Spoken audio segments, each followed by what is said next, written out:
this episode of the Third Gallon Podcast. Stop saying skibbity gat and Riz. I beg of you. After finally taking out Mugland, You had talked to Sharkosa and made a deal to buy Mugland, and then Mugland made his move.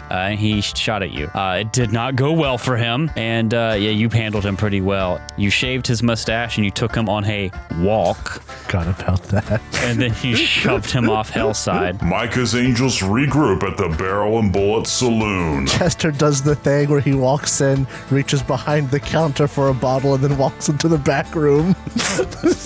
Mugland's dead. Mugland's dead. Yeah. What, did you learn anything? Oh, yeah. Apparently, he's trying to sell Pyronite to Nex and Gab. Was trying to. Now it's Loveless. Chester will take a sip from his bottle as she spits. And start working on a plan to take down Loveless. Make that line up to Loveless. He'll start rearranging Rearrange! his board. Because Mugland was the center of it. Now the center has to be Loveless. I brought you some more yarn. Sakir's eyes just Eleanor. went huge. No! Get ready for book 3. Loveless comes in and says, "Well, where's Sakir?" Loveless, yes, time to fight. Yeah! It's time to die, you guys. Now.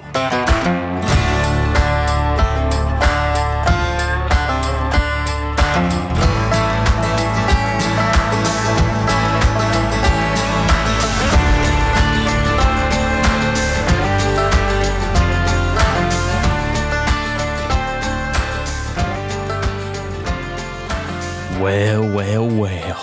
Looks like we just finished another book of Outlaws of Alkenstar. Woo! We finished the third one without you guys. That's right. Sorry, story's over. Story's done. See ya. I can't believe that happened, right? We all died. Chester And it was died. such a It was plot actually twist. a very sad ending. We died at the last The boss. ending took like 3 episodes. There was 5 flashbacks.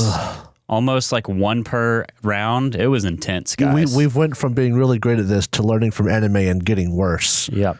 That's our goal this year. Get worse. Be worse. Be bad. Be bad. Don't point at me. You said your goal was to be more difficult. But man, we finished another book. Be original. We finished another book, and you guys killed Mugland. Maybe. Well, You dead. gravity. Why did we give Mugland a Disney death? Come on. Couldn't we have Probably done should give better? him a Disney We death. could have shot him, but that's unoriginal. At least shoving him off a cliff gives him a nice, long 20 seconds to think about how there's no way to stop his death. We should have had Mugland have an anime flashback while he was falling. could still do it. The beginning of an episode, flashback to Mugland falling, having a 30-minute flashback in the 20 seconds it takes to die. Mugland's falling, slowly descending. The water is rising up to hit him. He knows his end is near, and he sits back and thinks, Why did Sakir ask me about my mother? You zoom in on his eyes and did you I hear his leave my thoughts. oven on? This all started when I was a child. Maybe I was too greedy. We could fit a whole stupid one-shot with Mugland's backstory, and we come back 5 episodes later, and he just dies. He's just dead. Yep. All right, that's that. Splattered his brains Mugland, across the water. like just tipping off of it. And then his foot leaves the edge of the cliff and pauses. Yep, that's me. Me. Oh, no, there we go. This is the day I died. That's the special edition of the Third Gallon, Outlaws of Alkenstar. We role play 5 episodes of Mugland's flashback with a brand new party. You know, there's actually a game that did this exact thing. Oh my God. Sly Cooper, the series on PlayStation 2. The 3rd game starts with like the final heist. And like, it goes wrong and you get grabbed by this like monster thing and he's like crushing you to death, and you have the flashback like your life really does flash before your eyes. You see like the backstory thing, which is normal. That's the setup. And then you see like how you started getting here, and the whole game plays out up to that point, and then you resume from that moment. It's a video game. It's fine. It's So you like- have 10 hours of Sly Cooper or more shoved into that flashback. I'm pretty sure it's so funny because every chapter you keep getting reminded that Sly is dying, being squished to death. Slying. But then remember when we went to Australia? I think something similar is in Persona 5 because you get caught committing a heist and it's like an interrogation. The game is the interrogation. That's fun. As Why they would you play flashback. Persona 5? Because it's a highly rated and a got some jazzy songs, but I haven't played it. I was watching a guy play it. Which guy? I don't know. It was like 2 years ago. Okay. I don't know. Man, do you remember something you did 2 years ago? I remember there's something I watched. That's pretty good. I want to play it, but it looks like it's long. It looks too anime for me. That's fine. It's a video game. At least it's not Genshin Impact. It's got a bopping soundtrack. Yeah. Sorry, Genshin Impact player. But I'm not going to lie, you're not listening to this. You're playing Genshin Impact.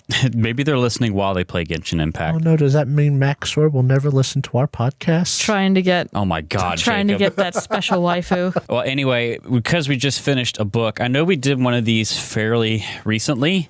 I think it's time for another one of those character check-ins. I really like them. And finishing a book or a major plot point like this is kind of the perfect time. Last time we did this, you had just gotten back from sailing the Spell Scar. You brought Kasawana back. It's really only been one chapter of a book since we've done it, but like it was the last chapter of book 2, and you've killed Mugland. You shoved him off the cliff to his 5-episode anime fall. I kind of want to go around and talk about what your characters are like thinking, motivation-wise, like what's in their head, because you're at this point. Let me check our adventure log. You have been together for 33 days. The day that you killed Mugland started out shopping before going to the Steaming Kingdom. And then like yesterday, in game terms, you were on the airship. You were on the airship, you saw Chester's mom, you came back and talked to Dunsmith, and she told you about the Steaming Kingdom. Episode. Yeah. That was fun. That was really fun. It was a fun So I filler. have a question. Yeah. How many days has it been since Al died? Today is the 33rd day of the adventure. You're about to rest, obviously. And Al died. Back in like 14? He died on day 13. Oof. Oh, good guess. Yeah. Oh. No, I take that back. Day 13 was Oath Day, the 16th of Serenith, and that was when his funeral was had. Okay. The So he died the 12th 12th. day. Yes. So then I've been here. Way longer than Al at this point. Yeah. You've been here like 20 days or something like Yeah, that. you've been here the whole time because you were also Al. Almost twice. Yeah, I've been here the whole time. Episode-wise, We replaced Kat. Al This lasted, is a clone. We took her up back and shot her just like Al. Uh-oh. Al lasted 29 episodes, and we're now on our 72nd, I think. Like maybe my one fan will notice that it's not actually me. Yeah, Mario, but you wouldn't even be able to tell that this is Kat from home. I just zoned entirely out into the distance, imagining what it would have been like to have been replaced. Ouch. Maybe I need some therapy now. We sent Al to Ohio. Oh, now? Rip. Ohio? Oh, no. No. No. No Ohio references. But no, let's go around. Just kind of a Stop. stop I beg of saying you. skibbity gat and riz. I beg of you. But let's talk about what your characters are at. I mean, for 2 of our 3 characters, you just kind of you killed the guy that Touchdown. got you where you are. You know. Touchdown. We're fucking off. It's going to be a new party now. We Just spiked with him down a Eleanor. cliff. Yeah, you spiked him down a cliff. What's going through your head? Do you want to start as Chester? Because we learned last episode that it was Mugland and a certain professor at the college that got you out because you were studying explosives. Yeah. It got you out. Sorry. He has obtained one of his goals, which was to get rid or handle Mugland. When he found out that Mugland knew about his family's farm, he knew Mugland had to die. So that was handled. His other goal is to find out how he got kicked out of the academy so that he can at least get his name cleared. And that was important to him because, once again, his family name is what got him into the academy. And, he was smart enough to be there. He doesn't know if he's going to go back or not. And even if he does go back, he realizes he's not going to be a sciencey person, not a researcher like his mom. Instead, he's actually quite fond of doing what he's doing now, which is inadvertently helping people by investigating. Mm-hmm. He actually really likes that. He's going to be a private dick? He might be a private dick. But right now, he actually still is on goal with stopping this group because they're kind of trying to bring war to Alkenstar, and that will hurt people that he cares about. Yeah. So he is like, his first goal is done, but he has gotten another goal as well. And the funny thing is like my thought process on this when I was thinking about what happens if we kill Mugland, because we realized episodes before we reached him that we might end up killing him this book. I was like, oh, well, then his goal will be to take apart Mugland's, dirty money empire. But funny thing is, it's already taken apart because he was so incompetent. He lost all his money and it's already gone as far as we can tell. Well, I guess your characters don't know the details of that as much. We could assume that, but like now his like actual goal is, well, we need to stop Loveless because the deals with her and Pyronite, Nex, and Geb are going to bring war to Alkenstar, and that, like I said, will hurt people he cares about. Chester, if the organization was different, would be a good shield marshal. Yes. It'd actually be a really good shield marshal if it wasn't viciously corrupt. Yeah. He likes to help people, but he's not afraid to be vicious. And if someone's mean to him, he don't have to help them. So he doesn't have the morale goals. It's just like if you're living in a society like this and you can investigate. We live in a society. If you could, use your skills to get dirt on people and blackmail or help people who need it, it's honestly just kind of feels good to help people. Yeah. Chester's genuinely a nice guy, too. He also has a lot of underworld connections, so he can blackmail people. So now that Mugland's out of the way, it really doesn't change much for Chester. It just, the problem, I mean, it's what happens at the end of Adventure Path. The problem gets bigger in scope, but Chester doesn't really lose any, his motivations don't really change. No.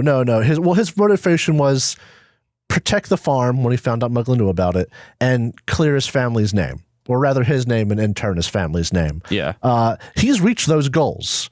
Well, one of them. His family's name can be cleared pretty easily now, but now like the people he loves are still in danger. So that's like the main force right there. Yeah. Driving force. Okay. He got his revenge. Do you think it was satisfying for him, or will it be kind of a hollow thing? I think it's not hollow because he killed them and realized it didn't make him feel good. Mm-hmm. Because he liked the fact that he got revenge. He just felt bad because Mugland wasn't as big a threat as he thought he was. It wasn't satisfying, but it wasn't hollow. Mugland we got fucked over by this was peon. sad. By this sad little guy. Mugland was just a sad, I want to say incompetent little guy. Who just somehow happened to have power. He's just a sad little guy. He was actually happy with his revenge, but he was sad to find out that the revenge was just against this sad guy.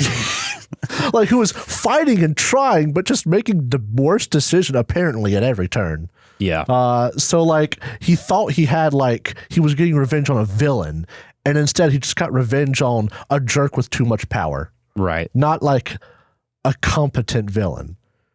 Which is a bit of a pride thing, but he's happy with the revenge. He's sad with the individual. Yeah. That's fair. Psych here. I know Mugland was also a really big part of your what drove you into this adventure and this party. How is Psych here handling this? Because is Psych here like invested as much in the Pyronite situation politically in Alkenstar? Was the revenge worth it for you? Psychier is glad that this man is gone. I think that Psychier views him as a stepping stone that has already been stepped on. Yeah. It was something that they had to cross in order to better achieve their godhood, and he ran out of use. Yeah. I think that this is less a Pyronite sort of deal. Had Loveless not done what she did, Al would not have bled out in Psychier's arms. So Loveless is a bigger thing to you because of what happened to Al. Less so the Pyronite deal. I imagine that if they went back out into the Mana Wastes, there would be less of an issue because Nex and Geb would be going for each other. But then again, Nex and Geb going for each other is what caused the Mana Wastes in the first place. They would have to go through the Mana Wastes, so they might, do damage there, but... They might. Psychier is less invested in Alkenstar, especially because they've grown to realize that obviously the church is corrupt. Yeah. They're gonna put their letter up on the door, make sure everybody knows to convert. A schism. Yes, so anyway, I'm trying to cause a new cult. But was the revenge aspect of it satisfying at all for Psychier when you killed Mugland? Not really, no. He just didn't have any use anymore. Yeah. So it was a cleansing and less so revenge. A cleansing. What is the language you were using, the religious language you were using to threaten Mugland? Forgiven? Forgiven? Did you forgive him? By Are we talking shoving about him off the cliff? Episode 1? No, just like maybe episode 1, but also like in the early days. Yeah, I feel like you had some religiously tinted words that you were threatening Mugland with, seeing if it lined up with what ended up happening. Oh yes, purge him of the fleshy perdition. I guess you did do that. Mm-hmm. You freed his soul from his mortal body. Fleshy. Yep. Just took 5 episodes. He wasn't even forgiven. Psycheer tried to see if he had any connection to time in the way that Psycheer does, because, obviously they're going to be an even better and bigger Bry, and definitely not manipulated by Yogg-Sothoth. Totally not. Totally. And as soon as there was no possible religious affiliation, he was dust in the wind. Yeah. Unimportant. So Psycheer's main thing here is it may have not been unsatisfying to deal with Mugland in this way, but like Chester is concerned about Alkenstar and his joy in being an investigator, Psycheer is out for Loveless because of Al. Basically. What Loveless did by proxy, what Loveless did to Al and made Psycheer endure, right? In a way, if there was a war, it would be better for Psycheer. Yeah. More people with clockwork augmentations. People also like to go to religion in rough times. This whole story is just Psycheer stands to benefit from the chaos. That being said, they wouldn't. That you know of. Wink. Ooh, wink. I made jokes about Psycheer being good evil in earlier episodes, but I am definitely seeing them being swayed. They were kicked out of the church for reasons that were not viable. Yeah. That has changed. I think... Now the reasons are viable? Now there's some reasons why they should be. Maybe this 13th ordinal It's funny because I like the way that you've been doing Bry and Psycheer in general as a kind of clockwork mechanicus influence thing. Yeah. Because I think it's fun and it's kind of unique on this. The way the player's guide kind of wrote about what happens is like Bry in the actual lore is more like religion for nerds. Yeah. I don't know how else to describe it. And so it's kind of supposed to be something similar where you're doing some research kind of like related to explosive stuff and you get muscled out of your nerd club. Not the nerd club. But I like this version that maybe you were muscled out and for some similar reason, but it's just kind of sent you over the edge heretically, if that seems to be what's happened. Ascendedly. There you go. Yes, not heretically. Oh, sorry. I keep forgetting whether I'm talking to Drow or Psycheer because the language changes dramatically. Yeah, it all depends on how much of the Mad Hatter syndrome you've got.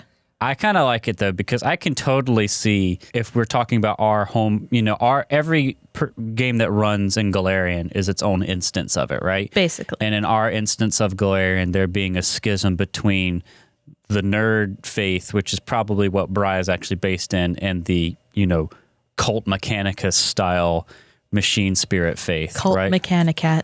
Yes. Mechanicat. Because I think that'd be funny. I think especially if there were like an actual conflict it was caught in, you could see people turning to worship of Bry, but believing that machines are too complicated and that there's something holy about them in the way Psycheer does, right? Instead of the nerdy, like, no, we just pray to the guy that lets us research gears and shit. I like it. I'm glad you do. I know that you had, maybe this is talking too much, briefly considered playing a new character for Book 3. I'm still considering it. As Psycheer, because your main motivation was to take out Mugland as petty revenge. But I like that Psycheer is in this basically because of what happened to Al. Yeah. I think that if Al had not died so tragically right next to them, that they probably would have left. I could still see them leaving, especially if one of their followers reached out to them. Or, if they realized that they could stand to benefit to only benefit from war. Right. Or just not being invested in stopping one at the very least, right? Even if they're not invested in stopping it, them being invested in stopping it is a different issue than them realizing that they could stand to benefit from it. Because if you stand to benefit from it, you would actually want to work against things as they are right now. Your allegiances would probably turn in some way, right? Who knows? Maybe they'll decide that they just want to kill Loveless and then allow war. Maybe. Maybe this is a personal vendetta and they don't care what happens. Yeah. Although the Venture Path is certainly written from the perspective of you do want to stop war. Yeah. Cool. They've definitely become more corrupted than I was anticipating. Maybe Jacob this just is put the both secret hands on his cheeks. final boss of book 3. It's just Psycheer's Oh my cult. God, Psycheer's cult. My corrupted little kitty. Oh no, the final boss will be like the Shire at the end of Lord of the Rings, Psycheer's cult versus Chester's family farm.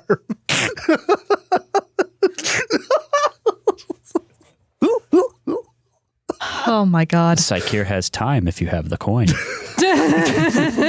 Psycheer has Bry if you have not. Is there anything else check-in wise with where Psycheer is at now, having killed off Mugland? They're thinking about their kids a lot less. That's mildly concerning, although understandable. Yeah, they were. We talked about this, and I actually just recently edited that episode 21-ish, 20 to 22, whenever they had their children. And then they're in their mid to late 30s. So they probably had time to connect with them. But they've also been in the Church of Bry because of the accident that caused them to blow themselves up. For a while. So I don't know how very connected they are. Probably more connected to them than they are to Psycheer. Okay. That being said, I think that they would still try to stop any issues that would cause harm to them. Yeah. But they're very much so less invested now in worldly issues. Now that you have followers. It's getting there. Getting to their head. It's becoming the bigger picture, and that's what they're focusing on. I see. Well, as long as your character's goals align with the Adventure Path goals, it should be fine to keep playing, right? Mm-hmm. Speaking of lining up with the Adventure Path goals, Eleanor, it feels like you are finally getting to track down the big bad that you've been wanting to track down. It's like she's been stretching and warming up this whole time, and now it's time. Yeah, you probably feel like finally Mugland's dead. Now we can focus on the real threat, which is Loveless. Although I don't know how much of it is you perceiving Loveless as a threat to society versus as this bitch got to get cut. Yeah, right now it's the former. I see she's very much still in this somewhat mindset of she doesn't know what her life is going to be after this. Yeah. She's still kind of stuck in a world of, do I survive this? What do I do after? She's not thinking about that. It is, I want to say petty revenge, because having someone who ruins someone you care about, wanting to end that, I don't think that's petty, but it is very revenge. Very personal. Mm-hmm. We'll need to make sure that every time that you, in the final boss fight, if you're there, roll to attack Loveless, that we take a anime flashback, right, Jacob? But walk me through what Eleanor's feeling now that Mugland's out of the picture entirely. It's almost like a burden off of her shoulders. They can get to the purpose she wants. She is a little concerned that she hasn't, I don't know if we've not role-played as a party in a while, but she doesn't even know really if they're going to stick in. She thinks Chester might, but genuinely doesn't know about, say, Psycheer, who's got their own purpose. But it's like, what would she keep going without them? Yes, but it's just this matter of, finally. Yeah. At last. Girl, we should both make new characters and be Eleanor's old party. Chester hits his head, has a flashback. He was in Eleanor's party the whole time. And he's a kineticist. It's like, but no, it's like my time has come. You know learned what? something new. I'm a duelist. I'm a fencing duelist, for crying out loud. This is like the build of the character. Duel your foe.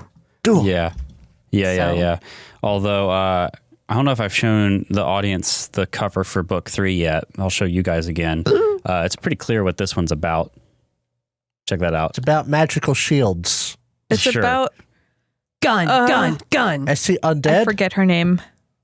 The Loveless? It's about Sayoni? Sayoni. The iconic sorcerer? Yes. I can't see what it's about because that big picture of an elf on the front's in the way. I see. That's Loveless, you guys.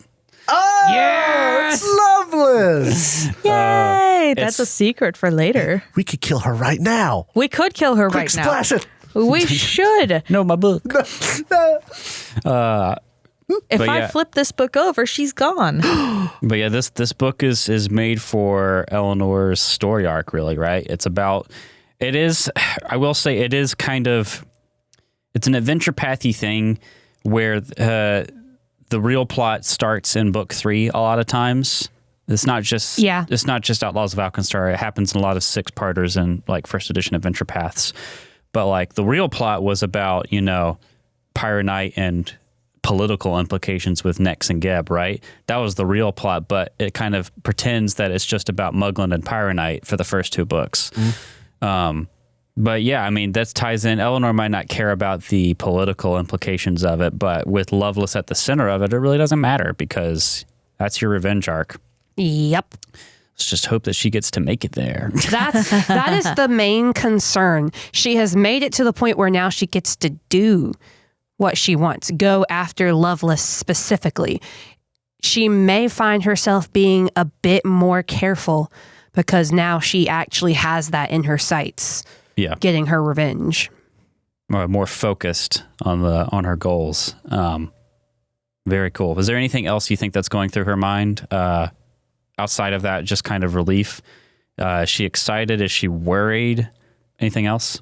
No, I think she's very single-minded right now. Okay. It is like a keep busy, because if she were to slow down or think, she would actually have to consider her circumstances. She is in go mode. Gotcha. Oh, man. Well, you guys know a little bit about what you got to do, but honestly, technically, we haven't finished book 2 only by small technicality. Yeah. Because you have to go back to the Barrel and Bullet, and there's like one paragraph of when they get back, blah, blah, blah, that we have to do. But for all intents and purposes, Mugland's dead, so book 2's over. Yeah. Well, Unless cool. he comes back. Unless he comes back in a mech suit. His Okay. Titan caught him out of the air, and he whooshed off into the sunset. Star Wars logic. No body, no death. That's right. He doesn't get a Titan. He doesn't deserve that. It's just a mech suit.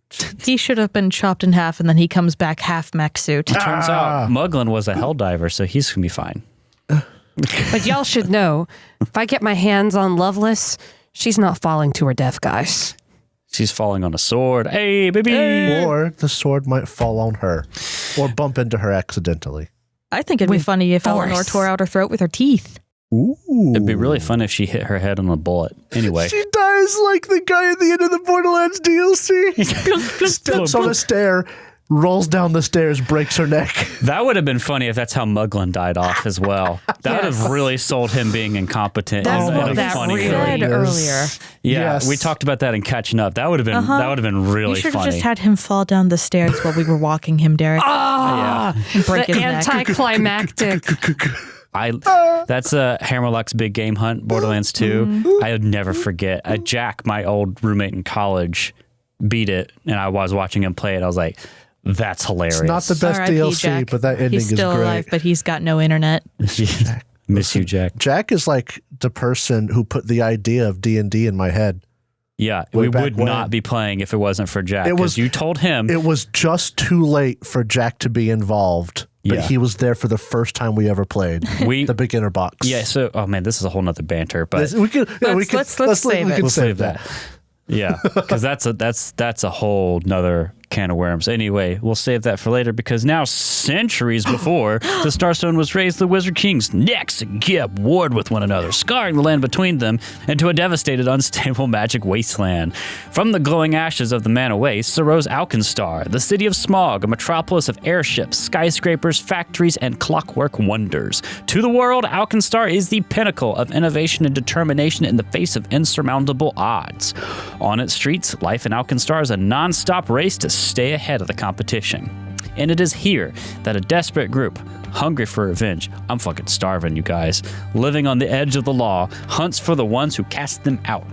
They are the Outlaws of Alkenstar. I need to get a sandwich because I'm so hungry for this revenge. But don't you know revenge is best served cold? But sandwiches are cold. Ooh, a cold cut revenge sandwich? Hell yeah. Revenge Let's get Jimmy John's. Samzoni?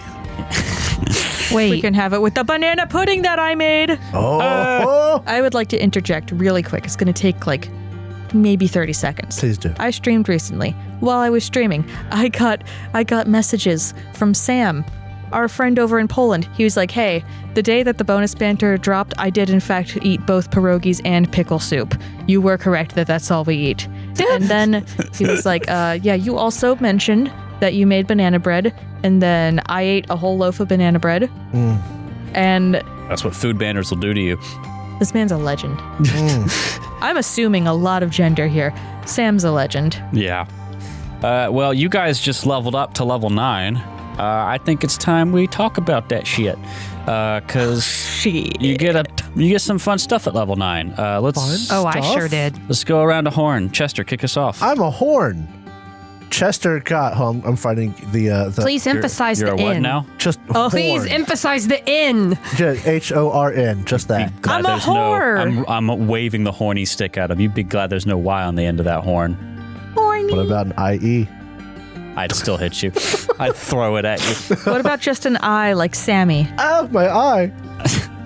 So at level 9, Bum, bum. Chester, you know, at the odd levels you don't get feats. So for the non-spellcaster classes, you don't always get a lot. I got increased proficiency in fortitude. I did get a bonus to my circumstance bonuses from Pursue a Lead from 1 to 2, and my investigator class DC is now expert. I got an ancestor feat. Ancestry feat. I got Undead Slayer. Chester knows enough about vampires that he's good at killing undead. So and also, you did This kill a lot of hurts me. undead. yeah, we did. I could hurt other things like this. Yes. It's like a good old-fashioned Ranger's hated enemy. So he basically does 2 extra damage to undead. It's not phenomenal, but it's a thing. And then I got another skill feat. You might like this one, Derek. You might also hate it. I got Biographical Eye because I have a master rank in society. Spend 1 minute in the presence of someone you haven't met before or haven't met since you first gained this feat and attempt a DC 30 society check. I get a +1 bonus if I've been talking to them for a minute or in a conversation with them. If the person blah, blah, blah, deliberately trying to conceal their nature, it's harder. Basically, I get to roll DC, and if I make it, I learn about their background a little bit. You just gave me a tool for anime flashbacks. I Jacob. honestly did. So, like, I pick up on details that have to do with their societal role. So I might learn the city district where a vampire lives, but wouldn't learn of any of their weaknesses, nor necessarily even the fact that they are a vampire.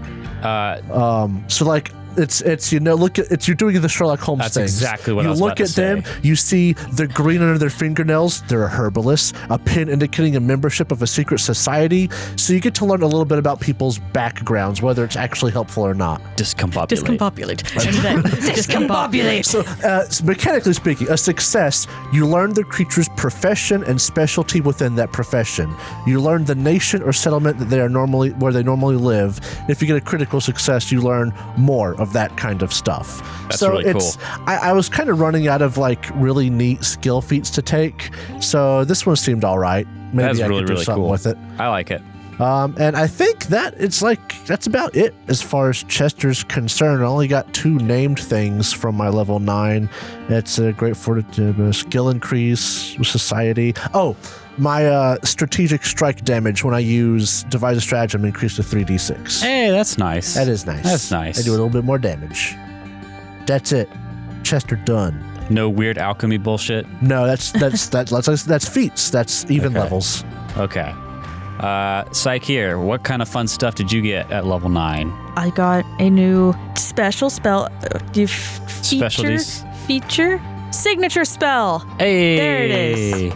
You also got a new level of spells. You can cast 5th level up now. to 5th level now. Oh, spicy. Got a new ancestry feat, I believe. Yes. Yes. I'm luckier now. Oh yeah, you're lucky, Yes. Catfolk. Dude, I love the Catfolk ancestry feats. They are so fun. I've gotten expanded luck, so now instead of just a dexterity save that I can reroll with Cat's luck, it is any type of save. Ooh. Yeah, that's really nice. Still once per day. Still once per day, yes. That's pretty good. I guess you're going to want to hold off on telling us about the cool 5th level spells you got. I got some sick spells. Do you want to tell us them or you want to wait till they come up? I will do one of my spells. Ooh. Oh yeah, there you go. Just a teaser. Tell us. I got Shadow Blast. Oh, yeah. I remember we were looking at this one. This one's sick. You shape the shadow substance of the netherworld into a blast. Choose acid. Shadow plane. It's okay. Yes, it says netherworld here. Yeah, because you're on Foundry, but on it's from the core rulebook. So the remaster they called Shadow Plane the Netherworld. Anyway, continue. Okay. Choose acid, bludgeoning, cold, electricity, fire, force, piercing, slashing, sonic, or spirit damage, and choose a 30-foot cone, a 15-foot burst within 120 feet, or a 50-foot line. So you can choose? Yes, it deals 68, and heightened, it increases by 1d8. Mine says 5d8. Yeah, mine says 5d8 as It well. might have changed in the remaster. Oh, nice! They buffed so many great things for spellcasters. But it does 68 damage of the type you choose to each creature in the area. So it's an area blast spell, and you get to pick the type. I thought Archives of Nethys had updated to that Not yet. stuff now. Oh, They haven't. Archives of Nethys says when we're recording hasn't done it yet. They're about to. Okay. Yeah. That's but neat. Foundry that is has. such a versatile spell. Yeah. Can you imagine how good this would be at even higher levels where you can just cast it almost willy-nilly? Oh, yeah. Like, you would be able to take advantage of almost any weakness. Yeah, if Chester nails a recall knowledge and anything has a weakness, especially if you're fighting more than one, you can just let her rip. Yeah. Yeah. Also, this Beyblade. helps solve, like, if you have 2 or 3 strong enemies, you can hit them all at once. Yeah. Yes. I love the fact that you get to choose what it is. Not just the element, but like cone, burst, line. It's like Fireball, but like better. If Fireball was like tweakable. Yeah. Well, no, actually, I will say it doesn't actually let you do what Fireball does because that's a thrown thing with the Fireball burst. is just the biggest No, blast. It's a 15-foot burst within 120 feet. I missed that part. It is Fireball. It's Fireball that could also be a lightning bolt or a burning hands. Or But bludgeoning Fireball, damage. This is a 5th level spell. Fireball is a 3rd level spell that does 66. Okay, yeah. So if you heightened it, This is 68. yeah, but It's Fireball also a is 5th level spell. 3rd level Yeah, spell. This is yeah. a 5th. If you heightened Fireball to 5th, it would do 10d6. 10? Yes, it starts at 66. Oh, and it's 2 Are we every talking height. about the first edition Fireball, or is it different in second edition? I'm looking at the 2nd edition Okay. Fireball. So would that be first edition is caster level max stuff. of 60, whereas at 5th level, this is a max of 48. Yeah. That's if you cast Fireball at a 5th level slot. That's true. It's still It's one of those worth things. the trade-off in Fireball is a damage. specialty thing, so it's if you know fire is going to do a lot, it does a lot. But this can do anything, but you do less chance for damage. This is It's so a nice neat. trade. I bet you this could work really well with some meta magic as well. There's also be a nice one. I don't remember what your other spell is, and I don't want us to have to spoil it, but a good option for a signature spell as you get higher levels. Is this the signature spell?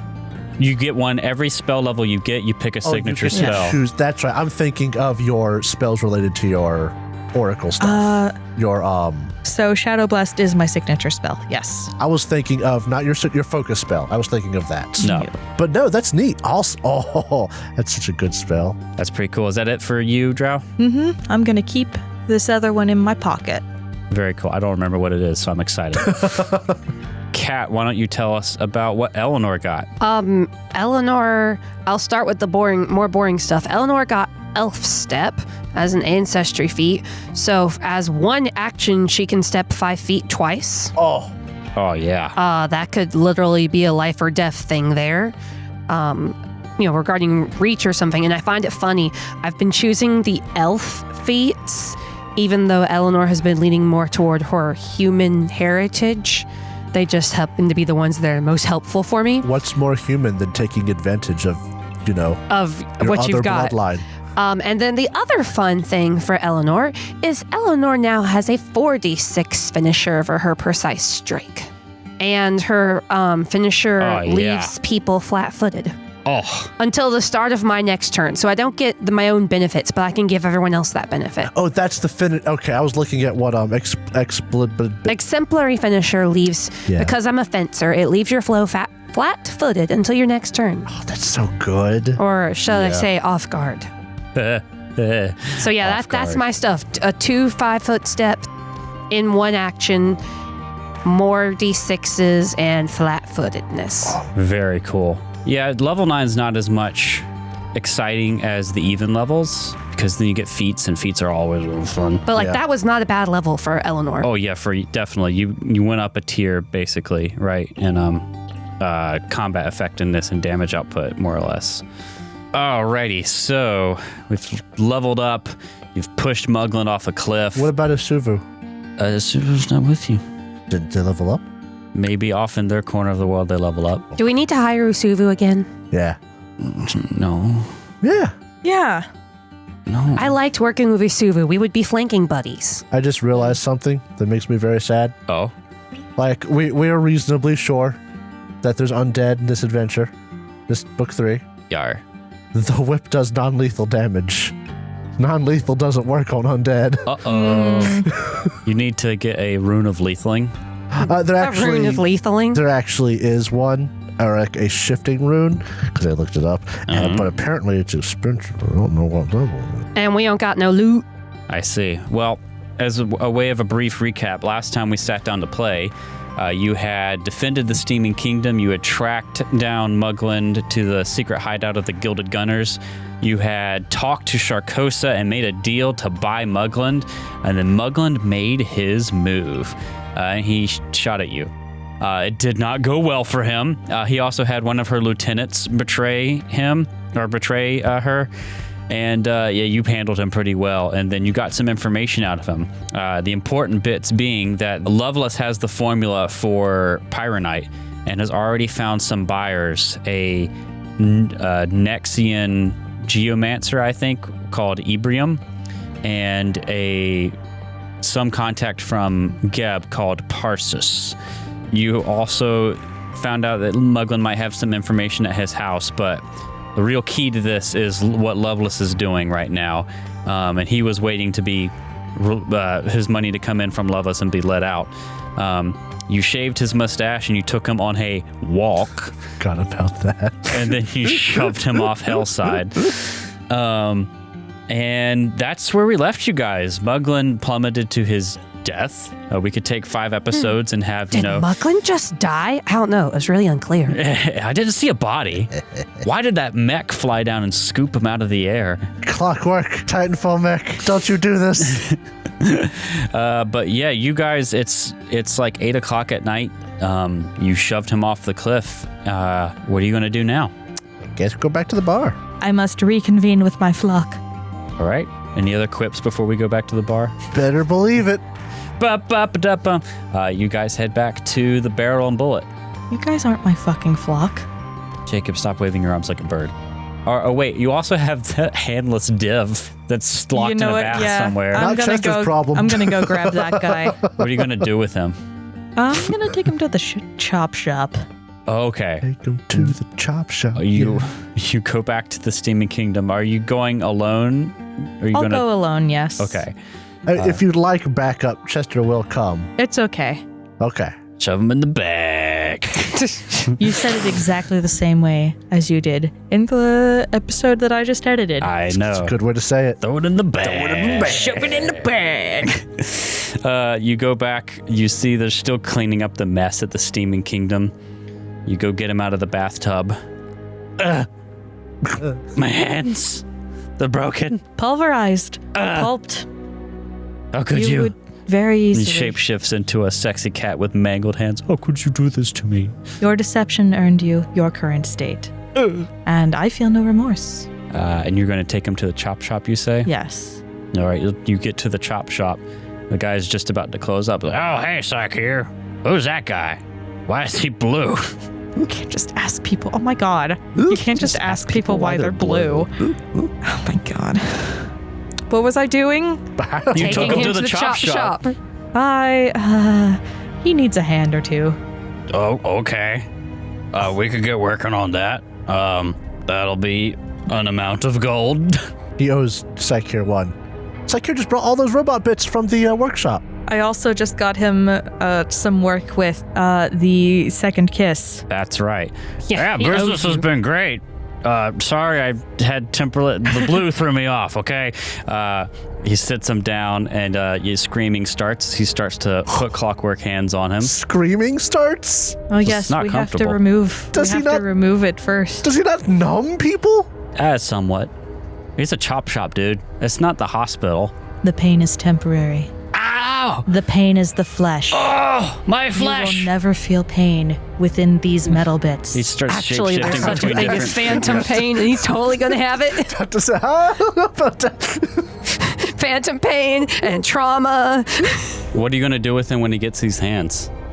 Let him go. Let him go? Okay. Of a After sort. a few hours, he finishes up. It's like cyberpunk, it's blood all around his hands, but the clockwork bits work. Ah!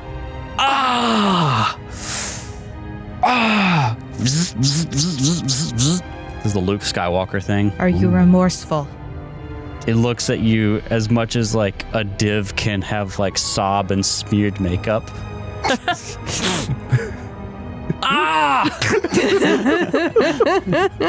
You were so good with your words earlier. Where is that silver tongue? My hands. As you deserve, your encounter with me will continually leave a mark that you can never shapeshift away. He tries to shapeshift, but the hands are always there. Like they're always hands like that. And then he tries to cast a spell. It doesn't work. Tries again and again. It doesn't quite work. No, it was in his hands? The magic is stored in the fingers. The magic is stored in the fingers. It will come back. And you just walk away? Leave him there? No, I have more to say to him. What do you say? Off-screen stuff. Oh, I see. Well, The scene fades out as you lean in to speak to him, and you just hear whispers. well, on the other end, Chester and Eleanor, you guys get back to the Barrel and Bullet. Gattleby's having chili. It's actually it's not a crowded night, but there are people there because it's Eleanor like 8 might o'clock. want a drink. Chester does the thing where he walks in, reaches behind the counter for a bottle, and then walks into the back room. Woof. Don't tell me he's going to get like another thing of like grenadine. He'll tap Gattleby on his shoulder, grab a spoon, go like on the other side, get a scoop of the chili, eat it, and then keep walking. He'll immediately blow up. Chester's gone. Did you just eat that? That was nitroglycerin. And that would have been if the enterprising GMs who really like Atlantis. That would be another way to roleplay Gattleby as Vinny. Vinny. Yes! You just eat that. That's Paranite. Don't move. Don't breathe, fart. just Don't pray. breathe. Just pray to Bry. That would be a really fun way. Just tip for all you GMs out there if you haven't already started roleplaying Boom. Gattleby. No more flower shop. Boom. No more bank vault. Okay, so you head back No to the more back auditorium. room. Hey, that could be somebody's backstory. Oh, it could be someone's backstory. You're right. After a short bit, Loveless comes in and says, "Well, where's Sakir?" Loveless, yes, time to fight. Yeah! Oh no, we might be we're probably under-leveled. There's only 2 of us. It's time to die, you guys. Sakir comes back, the bar is on fire. No, Dunsmith. I saw Loveless in my notes, and it just I love it. threw me off. I rolled with it. Oh, Jesus. Okay, so you come back, and Dunsmith is like, "Where's Sakir?" Did they die? She out handling a new friend she made. Who's she? Or they made. Oh, another. What happened? How's the Steaming Kingdom? Oh, it went great. We stopped an attack there. Did you find Mugland? Yeah. Oh, they did. Oh, well, okay. Well, what happened? Should we wait for them to come back? Oh, I mean, probably for information's sake, but Mugland's dead. Mugland's dead? Yeah. Well, did you learn anything? Oh, yeah. Apparently, he's trying to sell Pyronite to Nex and Gab. Was trying to. Now it's Loveless. Chester will take a sip from his bottle as she spits. It's like keeping calm. He knows how big of a deal it is, but he's just Oh, man. This is Chester. Yeah. Well, I knew it was no secret that Loveless was conspiring with powerful, people in Alkenstar, and that Mugland and Loveless, they have been working together. Oh my goodness! If Mugland's telling the truth, then Alkenstar is going to be caught up between 2 nations with some very dangerous new toys. She takes a long swig of whiskey from Chester's bottle. Hey, She just takes Chester's bottle. that's mine. Well, you got what you came for, I guess. Revenge against Mugland. I know you still have some bad blood with Loveless, Eleanor, but either way, I'm going to be calling on you again real soon before this whole Pyronite thing's over. Don't worry, they'll be gold in it for you. In fact, Was there gold this time? We had to pay gold for Mugland. as you recount the stories, Yeah. I got something to help ease the pain. It won't be nearly as much as what you had to shell out, but she sets aside 30 gold apiece for each of you. Oh, Yep. by the way, do we want to mention the looting that happened? Oh, yeah. Off air, we handled. yeah. Technically, you didn't loot all the people you killed in the Steaming Kingdom and Mugland. I could have done that while I was getting the guy. Yeah. Yeah. So, we handled that off air. There was a non-negligible amount of We loot. haven't added it to our sheets yet because we haven't had an opportunity to sell it, but we are ready to sell it. So Yes. can we add that 30 gold from Dunsmith, though? Yes. Go ahead. Take 30 that. each. Each. Gold is gold. Great. That's so much gold. Well, with that and what you sold, I think that covers what you spent on Mugland. Jacob's just a greedy little jerk, He's and so what's mad. more. He's so mad. I'm not being a jerk. We need money to be powerful. I didn't say you're being a jerk. You're just mad. I'm just mad. He's just a greedy little grumpy gills. We just killed a crime boss. We robbed his bank. Oh, we don't get the money. It gets what did she use that money for? Paying you? You've been paid Why several couldn't we have times. just kept the money then? I don't know. She also sets you up with stuff sometimes. I know. I'm That and just she's got a being business to grumpy upkeep. gills. If her business fails, it deserves to fail. If she's a spy who can't keep her business going, she's a bad spy. She's also keeping us housed. You're drinking a bottle of whiskey every time you come back. We've only come back 3 or 4 times. That's 3 or 4 bottles of whiskey. I didn't say it was whiskey. I just said I grabbed a bottle. Maybe Grabbed I a said bottle of whiskey. before. Oh, okay. And you're downing the... Unless you grab just a bottle of a So I mixer. finished it. Like, it's more about the principle of the Chester just grabs a bottle Oh, of so Kahlua. you ruin a bottle of whiskey. Yeah, okay. Much better. It'd be really funny if Chester can't handle whiskey and he grabbed a bottle of Kahlua or triple sec. We kill his Me with smuggling my pint of Mike's. and Pyronite.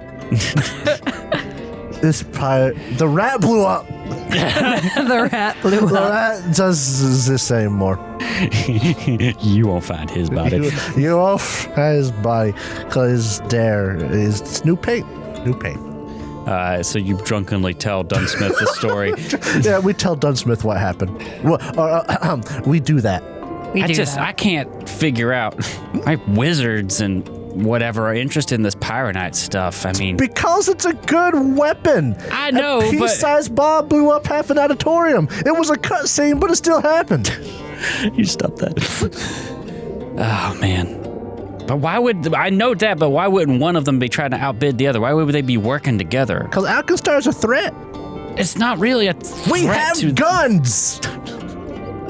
They might have magic, but we have. He'll wave his arms in the air. I can't tell. Giant killing cannons. I can't tell if Jacob's drunk or Chester's drunk.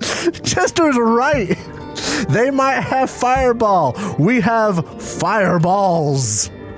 Magic is stored in the fireballs. Unlimited bullet. Fire is stored in the... Anyway. I just can't figure out why they wanted to work together. They're always trying to one-up each other and get one over. Why would they want to go in together on this weapon? Best I could consider just because maybe they actually consider Alkenstar that big of a threat.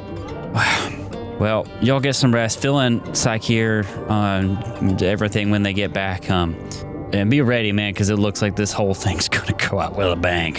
I'm going to have more work for you real soon. And we'll end the scene there as you get wasted on whiskey and 1 scoop of chili. Woo! Chester blows up.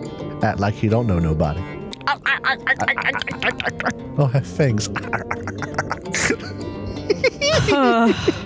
So, Psycheer, at some point in time later in the night, you get back to your friends. They tell you that they updated Dunsmith already. Gattleby's got a playing with Slick at one of the back tables. As Psyker walks in, they just sort of pick him up and put him on their shoulder. The lizard named Slick. Chester's already upstairs looking at his conspiracy board. Named Slick back. Wait, does Chester go up with a giant thick black Sharpie and just mark out Mugland on the conspiracy board? He gives a big old X. Yes, just a straight up And X. then he reaches into his pocket, pulls out a smiley face sticker, sticks it right there. Oh. And then he takes a gold star and puts it on his forehead. Stick. Thwap. I did a good job. I won. It's like Eleanor barges in. Make that line up to Loveless. Find her for me. Chester will start rearranging his board.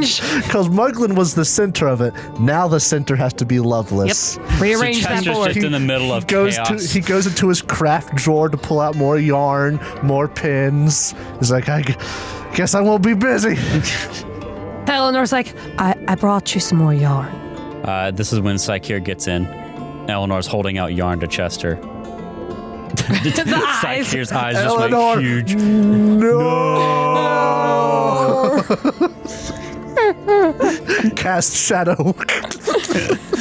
In slow-mo, the paw goes for the yarn. And fast forward 5 minutes, the room is a wreck. What do y'all say to each other now that you're reconvened? Give Psycheer the money. We don't really have much to say. Dunsmith says she'll You have need hit us. the alcohol. I don't know what alcohol. Mm-hmm. That was question mark. Dunsmith. You can smell the flay leaf on Chester. Dunsmith says that she'll need us, but we got free time right now. Eleanor is like, use it to fix the board. I'm fixing the board. Now. I'll help. No. Just unravels all the yarn. They're just scratching Chester one portion opens of the up board. an emergency red drawer with emergency yarn in it. Get out of here. Pull the pin on it. It's black yarn, not suitable for investigator boards. You know, The decoy yarn. That's right. you know, they said that there's that person from Geb, Parsis. How funny would it have been? Obviously, that's not your dad's name, but Yeah. how funny would it have been if it was just your dad? Daddy. What would Chester have done if his I'll dad... need the boomstick, Dad. Chester. Dad, is that you? Did you ever get that bucket of milk? What'd you And do? he's just got a bucket of the most spoiled ass milk you've ever seen. Back. Spills everywhere. That's the character. It's your backup character, Psycheer. Chester's father? Dad. Just have fun being a vampire. Daddy. You'd have a hard time being a vampire. I wouldn't be able to go in places without being invited. Father. As there's also the sun. Have I ever told you In the when I told desert? Kat one day, I don't believe in vampires, but I never invite people inside my house because you never know. You never know. I'm just gonna start waiting. You If we ever go to your house, I'm just gonna wait outside. throw some garlic at you. I got minced garlic. Get a spoonful. Holy water. You were talking earlier, I think, about We are so remaking off the characters as Eleanor's old party members, but having it be Chester. You should just have me play Chester and you play your kineticist. Because all Jacob's greatest dream is to be a kineticist. It's his favorite class. Love to my throw goodness. fireball. Get back. Oh, Yeah, we let's rest. get in this. Hot You dog. rest. Go sleep. So you guys rest. However, in the middle of the night, Uh-oh. probably really more like early morning, you get a knock on your doors. I don't know how your rooms are set up. Is it simultaneous? Yeah. 3 knocks at the same time? No, Why it's just not? a really thin hallway. So Yeah. knock on each side, And one's a foot. and one's a foot. Yeah, that's exactly what I was going to say. And one's a kick. Chester, I feel like you just kind of wanted to get us through this, but Chester would like to make a perception check at the door. Sure. Goodness. 22. What are you trying to listen for specifically? It sounds like knocking. He's going to look at the shadow coming in through underneath the door. He's going to like It's listen. about Phoebe Dunsmith. Is this sized. Dunsmith? It sounds kind of like a knock Dunsmith might have give you. He'll pull out his rifle and open the door. You and you're like your boxers or something. He has his 90. They've got little bats on them. He's got the like the old Ebenezer timey Scrooge. the Ebenezer Scrooge You see, pajamas. like on your clock, it's 5:30 in the morning, and Dunsmith has a bottle of whiskey. She hands it to you, says, "Get dressed, meet me down in the secret room, quick." She hands you the whiskey. This cat, all right. Door closes, and she starts Congratulations knocking on your the other one. breakfast. He gets dressed, goes downstairs, puts the whiskey behind the counter, grabs a separate bottle, and goes into the secret room. He doesn't drink it, but now it's the principal. It's like, no, Eleanor just walks in totally dressed. She was doing sit-ups. Sit-ups at 5 a.m. Knocks on your door as well. Just gotta be It's like here, prepared. same thing. Unless you want a bottle of whiskey, you haven't been known to grab them, so No, I don't want a bottle of she whiskey. has a bottle of oil for you. I'm going to pour it over my arms. I'm going to pour it over my legs. And I'm maintaining eye contact this entire time. Yeah, okay. Just get dressed. Be ready. It's important. Uncomfortable. Thank you. You're welcome. You all get ready and come down. Chester grabs a stupid bottle of whiskey from the thing. You walk in holding it, and let me describe what you see. A black 10-gallon hat rests on a table near the back of the room. Behind the hat sits a woman wearing an unassuming yet fine set of embroidered clothes with the crest of Alkenstar on the collar. With a deferential bow and a murmur of "my lady," Phoebe Dunsmith closes the door, ensuring this meeting is private. She also looks at Chester and does a double take whenever she sees your whiskey in your hand. It's a different bottle. It's a different brand. Yeah. And rising from her seat, the Grand Duchess Ricia dons her hat and leans over the table. She arches an eyebrow before speaking. "Agent Dunsmith has kept me appraised of your efforts regarding the Pyronite situation. I'd hoped the trail might end with Mugland, but it seems Deputy Loveless is still at large with the Pyronite formula, along with 2 new faces, wizards from Nex and Geb, named Ebrium and Parsus, respectively." We've already heard these names before, right? Yes. Okay. Obviously, the implications of this discovery are dire. Let me show you what she looks like. We actually have some artwork. Ooh. Discord art. or Oh, Foundry. she's okay. a human. You said that so disgustedly. It's Drow. Drow likes some variety. I will say, for like the Grand Duchess, she looks kind of plain. Yeah, she's definitely not dressed up. Oh, she's fancy under. like. She's being sneaky. I mean, she has nice clothes on, but they're not ostentatious. Don't even have the hat on in this picture. I know. I do wish the hat was there. I want to see all 10 gallons of it. Oh my God. A 3-gallon hat. It's just the tiniest little hat. Like a. It's like a fez. Yeah. Oh, Rolk's hat. Oh my Rolk. God. Oh, I want the hat Sorry. too. Yes, Rolk From, is different. He's got no feet. But she continues speaking, saying, "Pyronite is too powerful a weapon for one nation to wield alone. If the formula can't be kept secret here in Alkenstar, I fear I must spread it to all nations around us equally. Legalize nuclear weapons. Legalize Got nuclear it. bombs. The political situation between Nex and Geb is tenuous, to say nothing of nations more distant from Alkenstar. If any single power were to gain access to Pyronite, they would wield a devastating advantage in matters of war. It's not that bad. To prevent this, I've begun preparations to distribute the Pyronite formula to as many foreign powers as possible, if necessary, including the hands of unscrupulous nations close to home, such as Nex and Geb. Take a moment to let that sit in. And she starts to pace around, and she says, with all nations ensured equal access to this weapon, the current balance of power will be preserved. At the moment, my hands are tied and the world would be forever changed because of Gattlby's devastating invention. She stops pacing, looks up from the floor. She says, there's a small chance to avoid this. However, if you can find Loveless, Parsis, and Ebrium, you could prevent this formula from spreading further. And that's my preferred solution. Only you can prevent the spread of Pyronite. Weapons of mass destruction. Obviously, Alkenstar would be in a far safer position if no one, or at least only our nation, had access to this powerful weapon. Does she have the formula?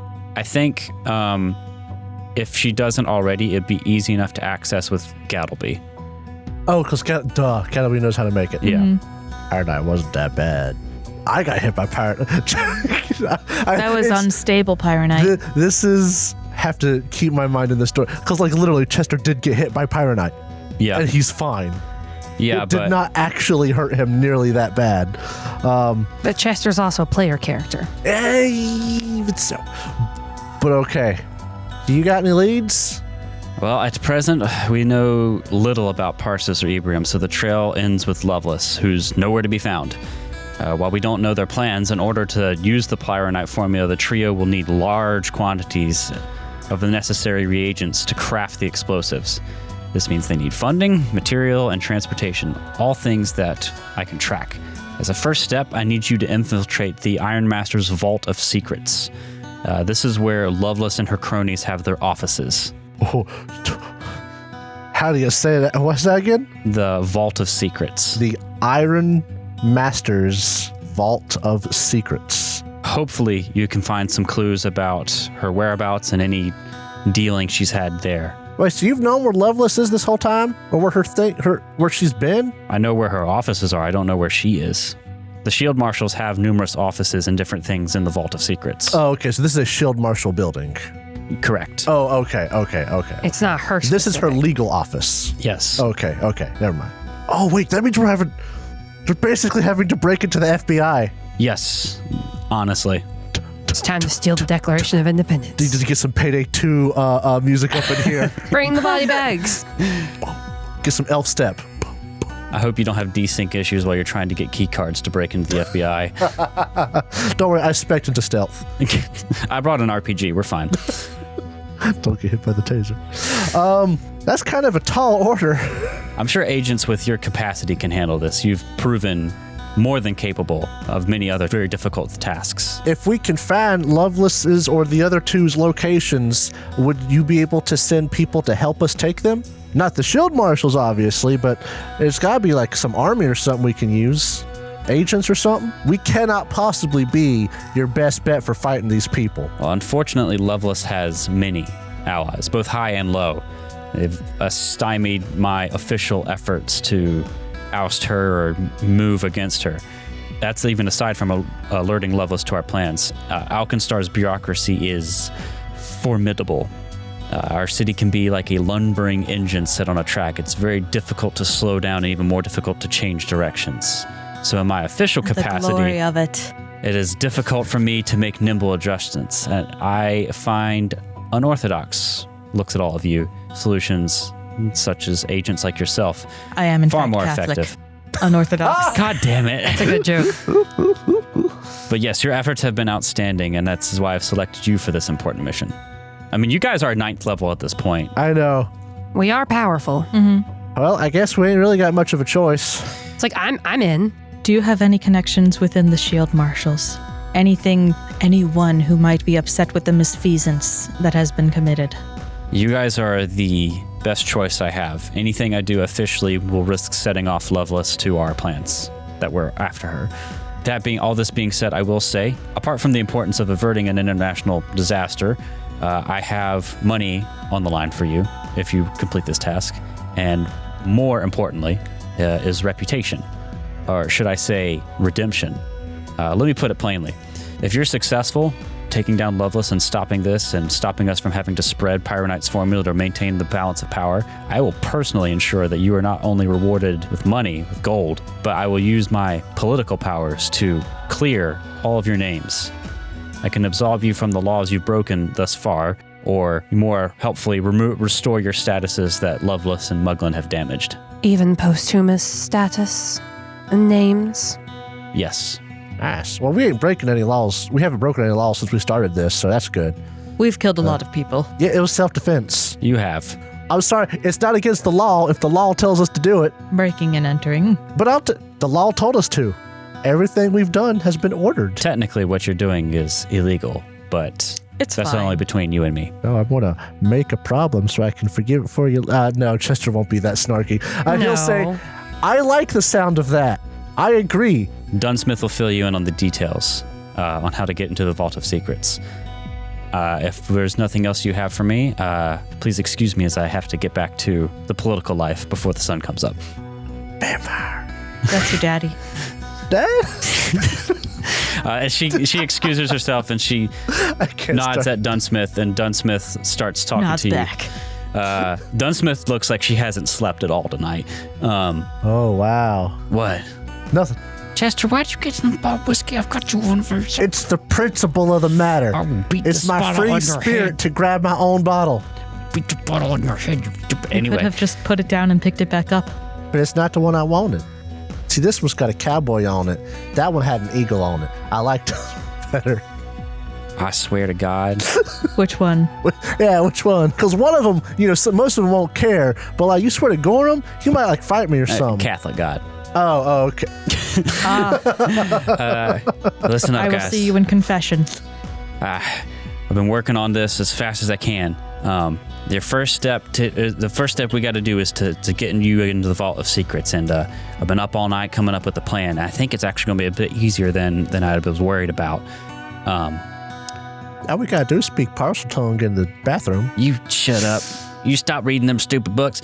From time to time, the Shield Marshals act as armed escorts for Alkenstar. They transport cargo across the wasteland, and there's one of these stagecoaches I know is headed into the Vault of Secrets.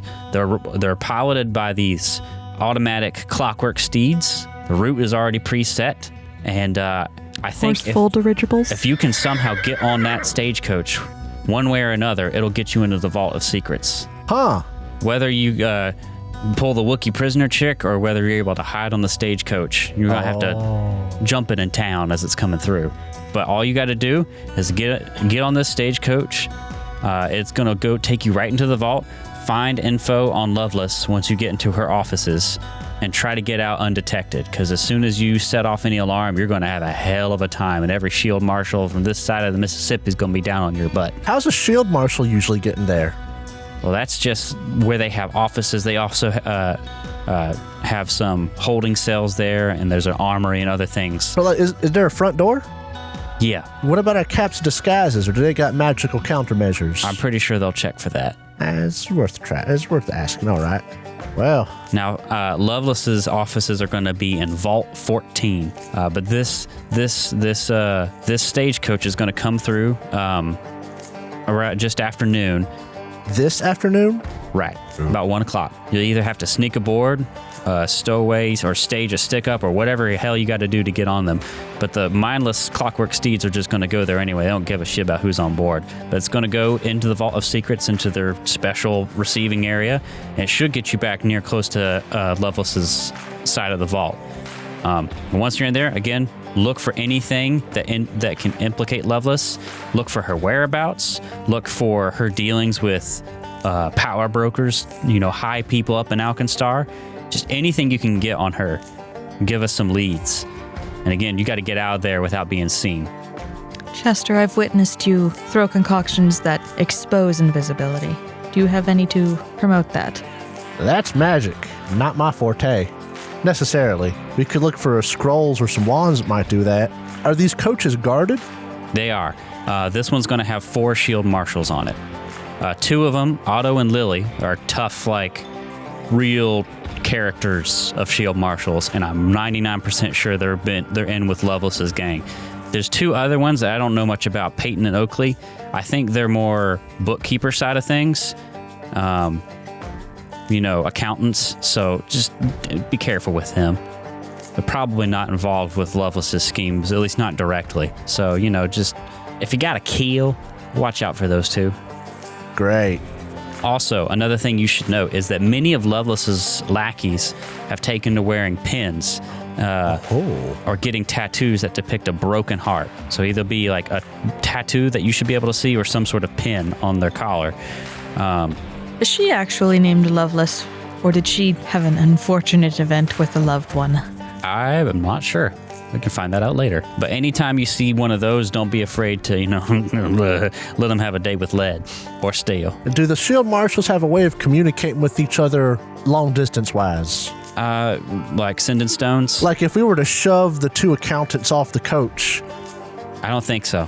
Okay. This is just a simple bunch of guards on a stagecoach. I mean, they'll probably have some that are worth their salt. Those 2 I mentioned earlier are going to be in Loveless's bag, so you're probably going to have some resistance from them. It should be pretty easy to jump them. You could also trying to get in there without being seen. And what are the stagecoaches carrying again? Like, what's the point of them? This is just like government cargo. Oh, okay. What's on it's not really important. I don't think it's going to be worth much monetary value. It might be documents that's coming in from Martell, so it could be like shipping mail and stuff over for government agencies. All I know is that it's going into the Vault of Secrets, and it should be stopping near Loveless's office. About how fast do these steeds move? Running speed faster? Probably. Horse speed. They do slow down when they get into town because they're not booking it. There are speed limits. So we get to stealth or stick up a stagecoach. Do they ever stop Stealth for any smuggle. reason? I mean, I'm sure if you get in their way, their programming might get confused. I mean, Are there any natural stops? like a railroad track. Do they sleep? Do the people on it sleep? Are they going to go anywhere else before this? I mean, at this point, when it gets into town, which is your best bet to jump it, it's just going to be taking streets, so it might stop at a stop sign or something like that. All right. So there are places that it would stop. Yeah. Good. It also probably would stop if you got in front of it, but it's just going to go to the vault, even if you took out the it's going to take you to the Vault of Secrets and go in, even if like you took out the people driving it. You got any other questions? All right, well, so. I'm going to try to catch a few Z's before the day starts. If y'all need to do anything, get her done early this morning before this whole thing comes through, all right? So she gives you like its route and its timing, so you can find it in the city and make your stop. Would you choose steel or brass? What context? Like decoration? Yes. Well, they're both good, honestly. They both have different things about them. Brass is kind of prettier, but steel's strong, so... What do you think goes better with your eyes? I don't like the way you're talking to me about this. That's scary. Steel it is. Have a good one. She leaves. What do you guys want to do? Potions of invisibility are 20 gold apiece. They give us invisibility for 10 minutes. Oh, there's another question we could have asked. When they get there, are the carriages all floated by an autonomous system? Yes. Or so if we were to somehow hide inside the carriage, the shield marshals, when we get there, wouldn't check inside. Yeah. As far as we know. Basically, if you're thinking of this in terms of mechanics, there's a couple different ways, like types of ways to approach it. It's pretty freeform. But you could try to stealthily hop on and stow away. You could try to make a diversion and then try to like sneak on that way or something. Or you could just try to jump it and do a stick up. It's like in Payday, you get to pick your approach. So I guess at that point, the question is, do we try to invisible our way onto it? Or do we need to... We'll have to cause a distraction either way. Because even if we're invisible, if we open the doors and hop in, I'm pretty sure they'll notice that. Yeah. Because the shield marshals aren't inside of the carriage. They're on it, right? Yeah. Because they're guarding it. Yeah. So if we get inside, we're gold. The trick is to getting inside. You also have to worry about if you were to set off an alarm or if there are patrols inside. Of the building. Yeah. That's once we get to the building. Yep. This Potions is might help there as well. Yeah. We could, the money that will be given from our party pool, we could just apply to getting us each a potion of invisibility. Yep. And that would be a good backup to have. And then we can try and cause a distraction to get onto the carriage and see how that goes. And if we need to use the potions then, we can. If not, then we'll have them for the other place. For when we're inside the complex? When we're inside the vault. So the question is how are we going to cause a distraction? We know a couple of gangs. You do. We do. We could see if the powder keg punks could try their hand at robbing a carriage. Just get Glass to cause a distraction for us. It's what I'm thinking. Like, let's call in an old character. What if we could get allies or at least a gang? We say, hey, we hear that there is explosives on this carriage.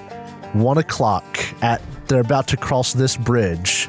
And if we have them attack from one direction, the guards' focus would be all over there. And we could sneak on And board. we could try to sneak on while they're distracted. And we didn't kill Glass. Nope.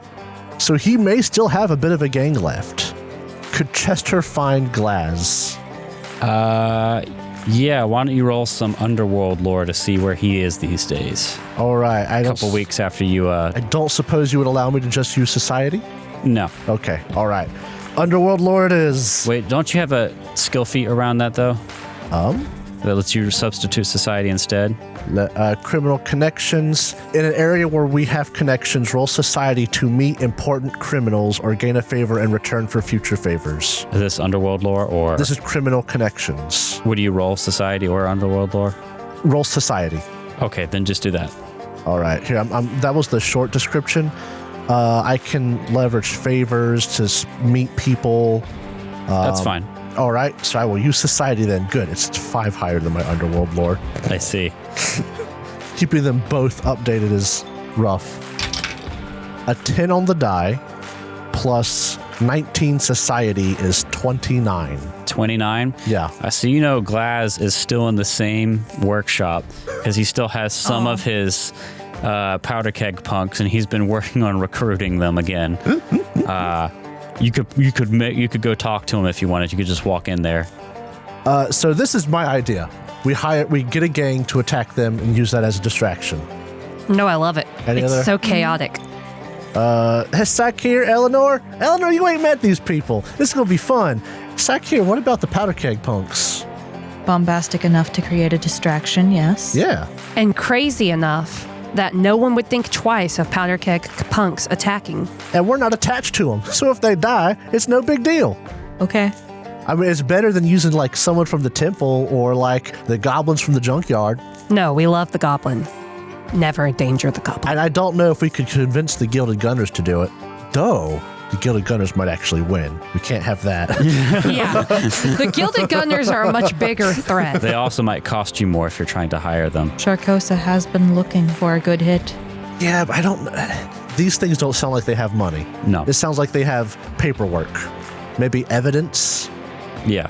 It's data. Could be worth some gold to her. It could be, because we can't pay money. We don't have money. In terms of money, we have no money. Yeah, he just bought Mugland and then threw him off a cliff. If the powder keg punks don't work, Charcosa might be our next best bet. It is also short notice. It is also short notice. Powder keg punks won't care about that. They're reckless. Yeah, they're reckless. They're perfect. All right. Let's go have a meeting with the gang. And on that note, that's where we'll pick up in our next episode. Yeah! Woo! Time to go back and meet Glaz and his really big gun. And Bitey! And Bitey! And Bitey! Snake time! Snake But time! not Opal. Opal's on the farm. Opal's just We sent the good one to the Don't farm. have to tell them what happened to Opal. Opal don't need to be around them. They're bad influences.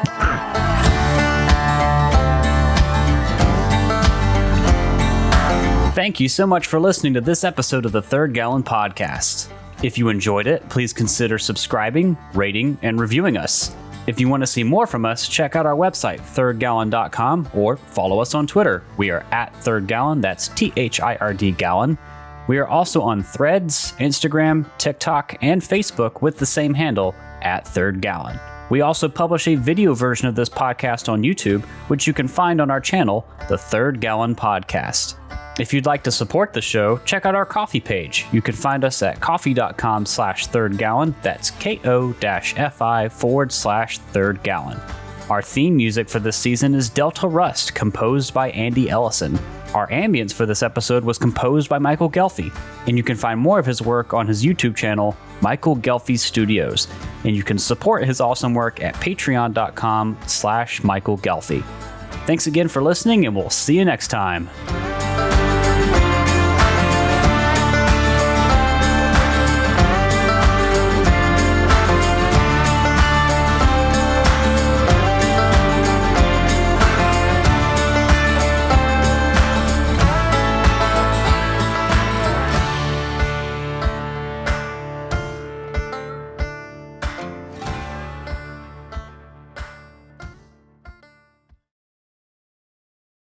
All right, so you enter the Clockwork Cavern.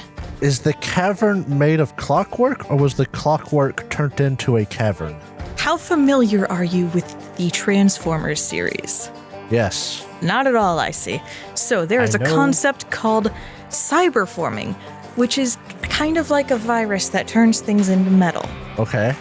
This appears. Roll me a knowledge check. I would like to see, 18 on the die. I don't know what to apply. If it's my crafting.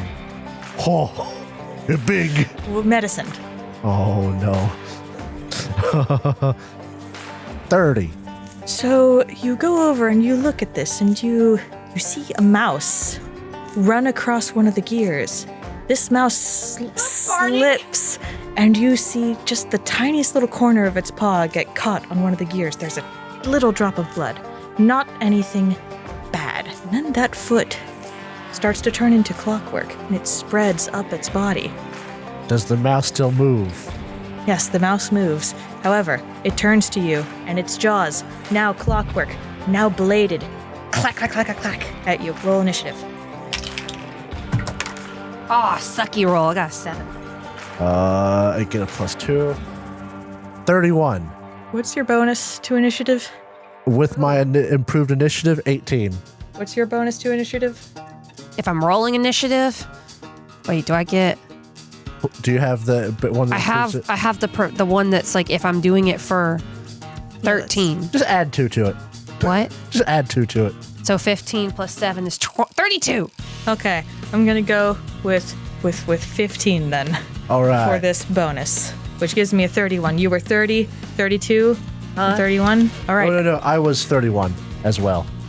Okay. I got 32 Well, exact. I want to go before you. Oh, So, but I wanted to go before you. well, I'm in the big chair, so Who needs a roll? I choose the number. I Nothing matters but the location. I did get a 16, which with the 15 is 31. I've decided that I want my 31 to be better. But my bonus is higher. Butts Well, in I'm the a chairs. So You get to do Okay. it.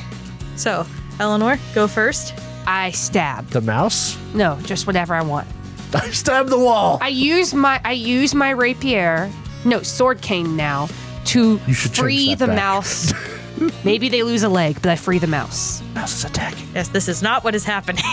It is not stuck. Wait, the mouse is attacking me? The Yeah. I mouse. stabbed the mouse. Okay. Okay, roll to hit. Out of the box. I have really high AC. That's a 19. That was an 8, and it was in the box. But it was in the top of the box. I don't count the top of the box.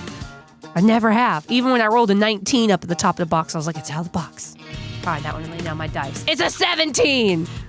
So plus 18, making that 35, mouse. Do I hit? I better hit a mouse. I'm gonna call that, since I don't actually have the stats for this, I'm gonna call that, what's your AC?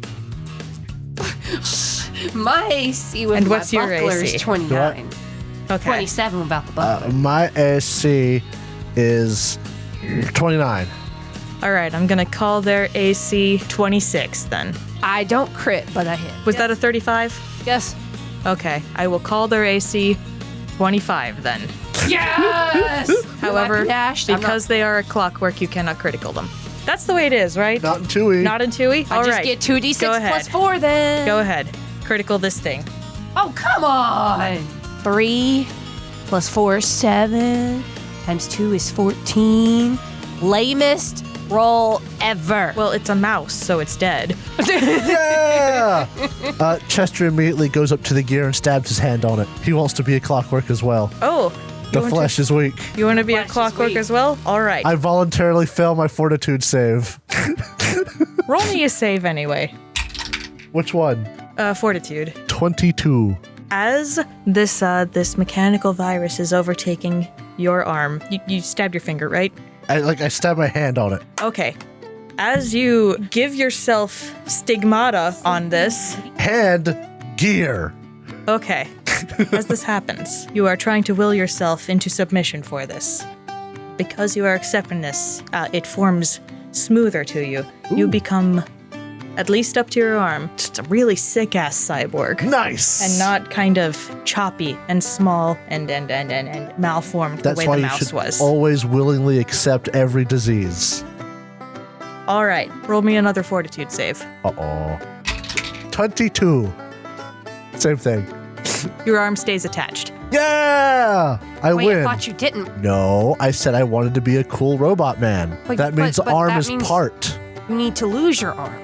No, I have a robot arm now. I don't want my robot arm to fall off. I'm so lost. You feel compelled to go further into the cave. Dope. I do so. Okay, Eleanor, what do you do? I'm going to follow Chester, who's more than a little suspicious right now. Chester's on a journey. Like Chester. I want to go become a cool robot. Oh, no, he's on his McGucket arc. What's McGucket? Old man McGucket. From Gravity Falls? Yes, I It's see. like, my wife left me and I built a robot. Yes, that makes sense. He's on his McGucket arc. Be one with the robot. Flesh is weak, yo. I follow him. Fran taught me the flesh is weak. Further you go into the cave, the more small mice, insects, some lizards, occasionally lizards, are in there that are these grotesque mechanical beings. But because you've got your mechanical arm, they view you as one of your own, and they're pretty sure she's with you. Nice. You've entered the hive mind. Hot dog. I'm gonna hack it. Huh? Your Gonna arm? Hack the hive mind I mean, with my mind. it's in your arm right now, so no. Oh, we'll get there one day. Chester has a robot arm. What did I miss? What did I just walk into? I created a mouse. You'll get it. You didn't create the mouse. You I killed it. critted the mouse. Crit. Look at my nose. With the lamest crit ever. 3 plus 4 damage. 7. Oh my god. Yeah, and I said, well, it's a mouse. Mouse. How do you like GMing? I would like it a lot better if I didn't have to make up everything on the If you were spot. prepared, yeah. Yes. I got bad news for you. What is it? That's all GMing. Even when you have material, you're still just making stuff up all the time. The thing is, I had to figure out numbers. I know nothing about running this system. Oh, that's easy. If I had my GM screen, there's numbers for each level on the monster table. You can literally just pull a monster out of thin air. Yeah. It's really nice. If I had that, things might have been better. They were entering the clockwork forming hive mind. I'll get to listen to this later. Congratulations. It sounds like an end of the episode thing. Oh, God. I can't wait to edit that.